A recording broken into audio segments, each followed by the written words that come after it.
Gracias, presidente. Muy buenas noches. Un saludo a todos, al ministro y a los demás funcionarios, al gobernador del Huila, que me alegra verlo nuevamente, al doctor Carlos Julio. Yo quiero tocar tres temas puntuales, presidente. El primero, el gobierno nacional quiso meterle un gol a los colombianos y a los huilenses. Yo no sé si ustedes recuerdan el decreto de emergencia económica, el decreto 1770 del 2015, por la expulsión de cerca de 24.000 colombianos por el decrépito gobierno de Venezuela de Nicolás Maduro. Bueno, en ese decreto de emergencia, el gobierno nacional trató de burlar la decisión del tribunal del Huila, donde imponía medidas cautelares para no poner todavía a operar la represa del Quimbo. Y el gobierno nacional emite, con base en el decreto de emergencia, el decreto 1979 del 6 de octubre del 2015, con un único artículo que decía: reábrase la represa del Quimbo. ¿Y cuál era el argumento en la exposición de motivos que el gobierno nacional tuvo para ese decreto? Que era necesario proveer de combustible barato a la frontera colombo-venezolana, a los municipios comenzando por Uribia y terminando por los municipios de Arauca. Esto era a través de llevar barcazas por el río Magdalena que llegaban con el combustible a esta zona, para lo cual el gobierno lo que pretendía era que, poniendo en operación el Quimbo, levantara el nivel del río y permitiera el tránsito de las barcazas. Pero, queridos compañeros, ¿ustedes saben cuántos kilómetros hay desde la zona del Quimbo hasta la frontera con Venezuela? 1.185 kilómetros. 1.185 kilómetros. ¿Cuál era el real interés del gobierno de Juan Manuel Santos? El real interés, que así lo dijo luego el presidente, era que venía el fenómeno del Niño y tenía la gran preocupación del apagón eléctrico. Apagón eléctrico que estaba ya en el informe de gestión del Ministerio de Minas y Energía del año 2014. En su página 157, el mismo ministerio reconocía que había una probabilidad del 80% de que el país enfrentara un fenómeno del Niño y que como consecuencia de ese fenómeno del Niño, el país estaba expensas a que pudiera tener un apagón eléctrico. Eso demostraba la improvisación, la mala política y, por supuesto, las equivocadas decisiones por parte del gobierno nacional.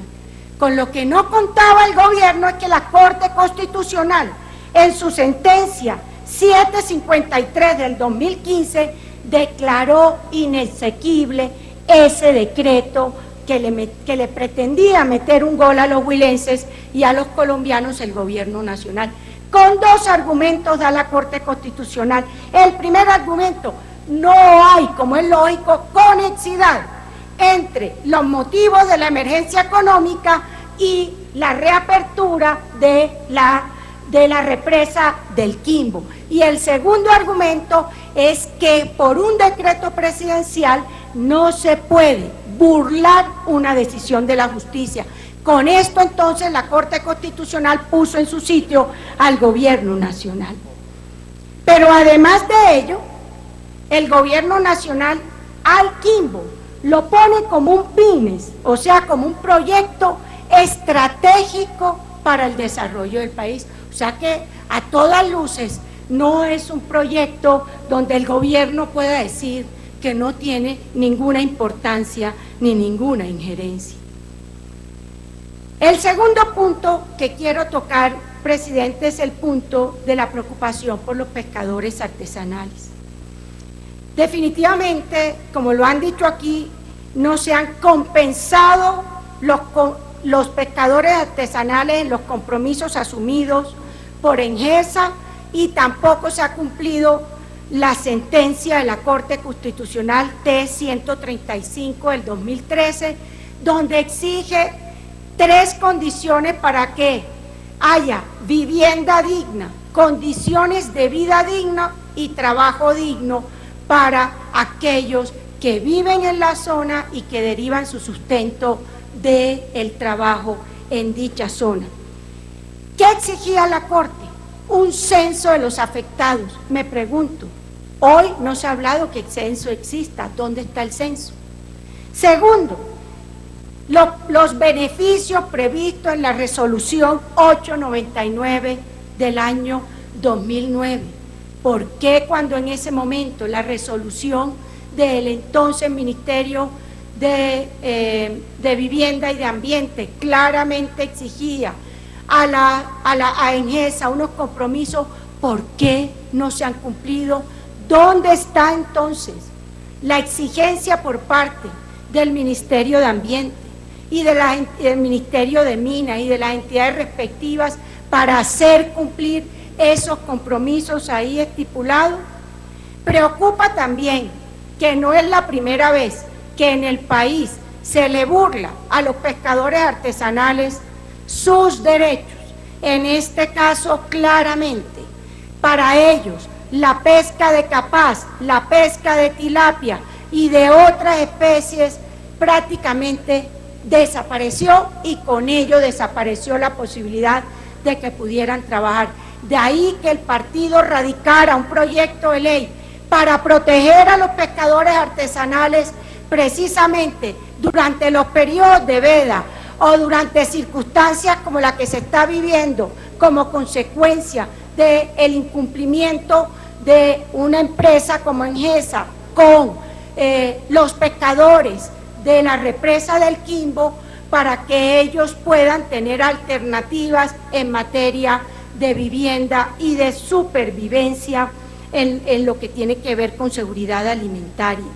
De ahí entonces también, señor presidente y queridos compañeros, de la gran inquietud de que el gobierno nacional no haya dado una respuesta seria a los pescadores artesanales que han visto burlada los compromisos y la exigencia de la sentencia de la Corte y de la resolución del mismo Ministerio de Vivienda y Ambiente, hoy Ministerio del Medio Ambiente. No podemos olvidar, señor presidente, que el Quimbo recibió los beneficios que se dieron durante el gobierno de la Seguridad Democrática del expresidente Uribe, entre otras, los beneficios de las deducciones del 30% por inversiones que se hicieran en maquinaria, en equipo, en modernizaciones tecnológicas, por solo mencionar un caso. Entonces, se benefician, sí, de esos incentivos que da el Estado para generar empresas, pero no le cumplen a los más vulnerables, en este caso a los pescadores artesanales. Y el tercer tema que quiero tocar, aprovechando que está el nuevo ministro de Medio Ambiente y el director de la ANLA, es la grave afectación que hay hoy de los manglares. Se están acabando en Coveñas, en Tolú, con los manglares. En un recorrido que hemos hecho insistentemente por la zona, prácticamente rellenar los manglares para construir con licencias que dan las autoridades respectivas, están acabando con los manglares. Afectar los manglares es afectar la pesca artesanal. O sea que no solo se afectan los pescadores artesanales por el efecto que tiene la disminución de la pesca en el mar propiamente dicha, por las restricciones de más de las 6 millas náuticas, sino que se afectan también por las decisiones ambientales de darles licencias para que puedan construir los manglares con unos efectos adversos sobre el tema. Y ni qué decir, como lo dijo el senador Soto, las licencias ambientales que se están dando para construcción de vivienda de interés social en zonas del paisaje cultural cafetero, afectando significativamente ese patrimonio de la humanidad, y que en el año 2017 se va a poner a prueba por parte de la UNESCO si el Estado colombiano ha cumplido o no sus compromisos. Por eso yo quería aprovechar este escenario, ya que usted está iniciando, ministro, de que le ponga mucha atención a esos dos temas que además de lo que viven hoy los pescadores artesanales, por no hablar de una denuncia que quise hacer la semana pasada, pero no nos dio espacio el presidente de Constancia, en el caso de los pescadores artesanales del Pacífico, que están denunciando que barcos ecuatorianos sin permiso y con la anuencia de la Armada colombiana están pescando y están con ello evitando que los pescadores artesanales del Pacífico puedan generar su sustento como tradicionalmente lo han hecho de la pesca en esa zona del país. Gracias, señor presidente. Mil gracias.